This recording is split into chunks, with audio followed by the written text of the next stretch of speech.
Good afternoon, everybody. I'd like to introduce Chief David Smith to talk about the Rescue Our City initiative that we've begun. Good afternoon. The dramatic rise in violence experienced in 2021 has unfortunately continued into 2022.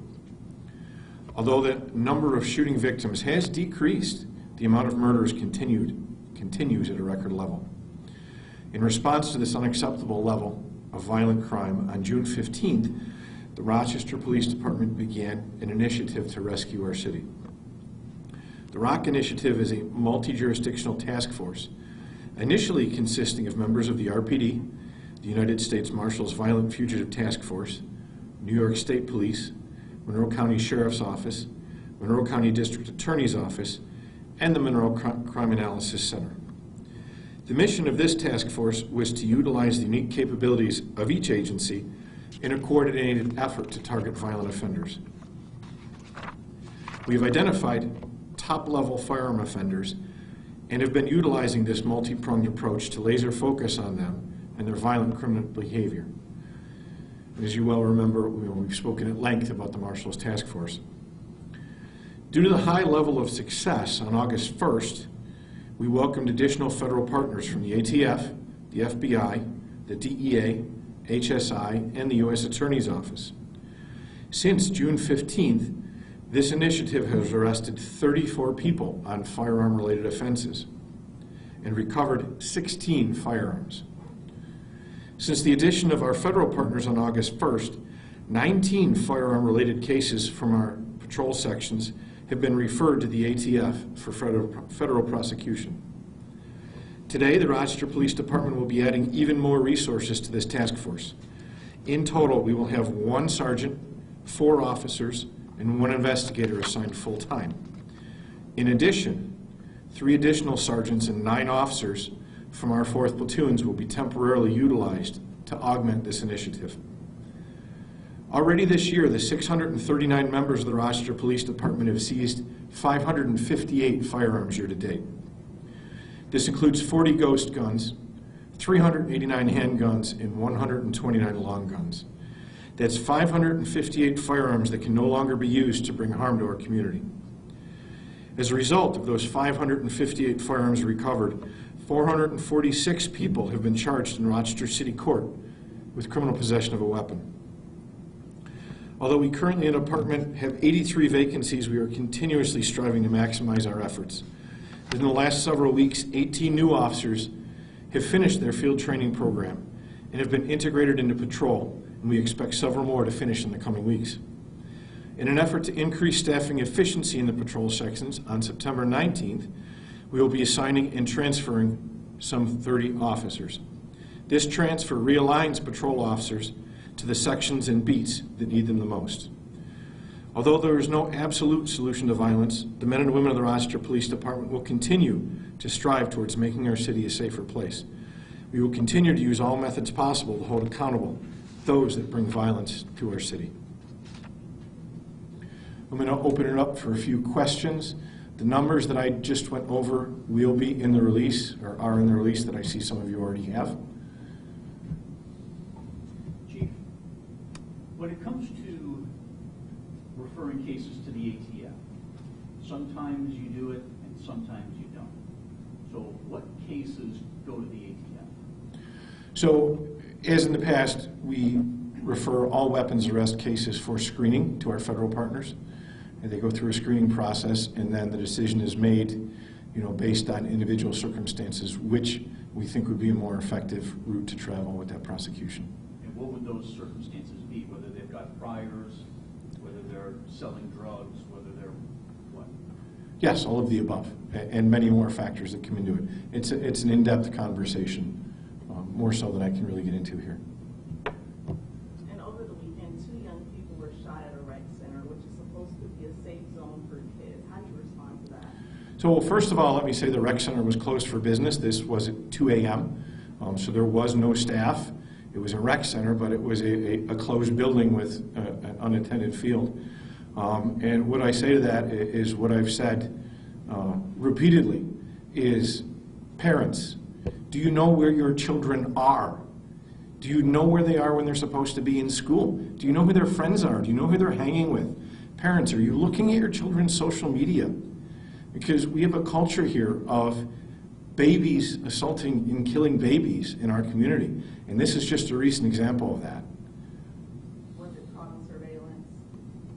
Was the shooting caught on surveillance? I can't comment on an ongoing investigation. These 558 firearms, is there any understanding of where they came from? Are these coming from out of state? Are they stolen from local houses? Where did these 558 guns generally come from? So we do track that. That's one of the sets of numbers I didn't bring with me. But I can tell you generally, most of our crime guns were at one time legally possessed guns that were stolen or misplaced by their legal owners. A smaller percentage comes in from other states, and then the smallest amount is typically ghost guns, although that has been increasing. Chief, in regards to the staffing efficiency and just the changes that are going to be in effect starting September 19th, can you just expand on that in terms of what the goal is for that and just where that idea came from in terms of borrowing staff from other departments and then just maximizing what you do have now and what the hope is for those road patrols moving forward, how long that will last, things like that? Sure. Well, the new initiative we're going to evaluate on a weekly basis. It will continue as long as we can sustain it and we feel that we're getting value out of it. You know, and those that have been following us know that, you know, the Marshals Task Force is not a new thing, but slowly as this has grown, other agencies have joined in. The state police have increased their members assigned there, so has the Monroe County Sheriff's Office. And what they're actually doing, you know, and I'm not going to discuss tactics, but you know, what they're actually doing and how they're operating has evolved and changed, you know, to the point where their one detail that we had over a week ago, I believe on one day we recovered 13 guns. And it's to the point where we needed more uniform support. We had to halt operations because we didn't have enough uniform support after that. So it's a matter of we know it's out there, we know we can get it, and we feel this is where we get the most out of our resources. Chief, is this working? Absolutely, it's working. So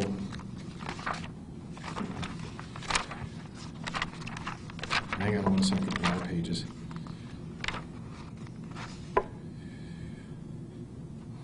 In total, since June 15th, 34 people have been arrested. Since August 1st, 19 cases have been referred for federal prosecution.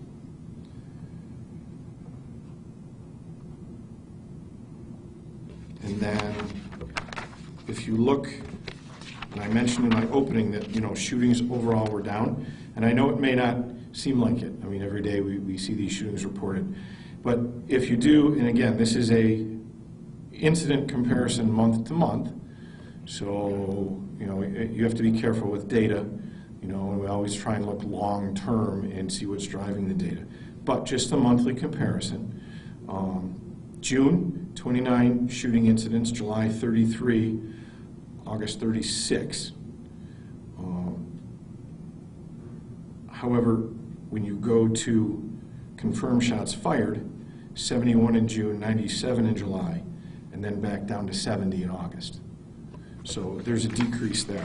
And when you look at overall percentages, so shooting incidents in the police department, and this is on a yearly comparison, so this week in 2022 compared to 2021, down 9.27% for shooting incidents, and then for shooting victims compared to the same time last year, down 12%.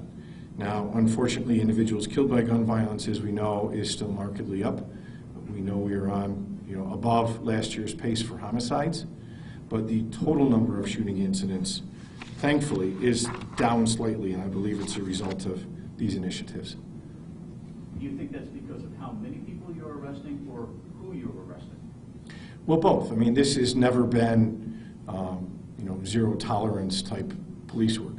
This is data-driven police work where we zero in on known violent offenders, where we have knowledge of, you know, criminal activity. So it's a combination of both. Just one Take one more. follow-up. In regards to just the fatal shooting of a 17-year-old and a 16-year-old shot in the face yesterday, are there any discussions with the mayor's office? We know we're currently still in the state of emergency, and he has the power to enact a curfew. Has he talked to you about that as maybe an additional way to help parents and the entire community, also protect the kids? So we do, under the emergency order, have the authority to enact specific curfews in specific areas. So citywide curfew obviously would be, untenable. However, we do have, if we identify a specific area, or we have intelligence or data ahead of time where maybe we know there's a possibility or preponderance of a specific event, where we could enact a localized curfew. And again, that's something, all of our work is data-driven. We try and look ahead, we try and analyze intelligence and predict these things, but it would have to be something that rose to that level, and it would be a very localized curfew if it were to be done. And just as a quick follow-up, that's not any discussion regarding this recent incident yesterday? Has that come up at all today? There are discussions. We'll leave it at that. Thank you, everybody. Thank you.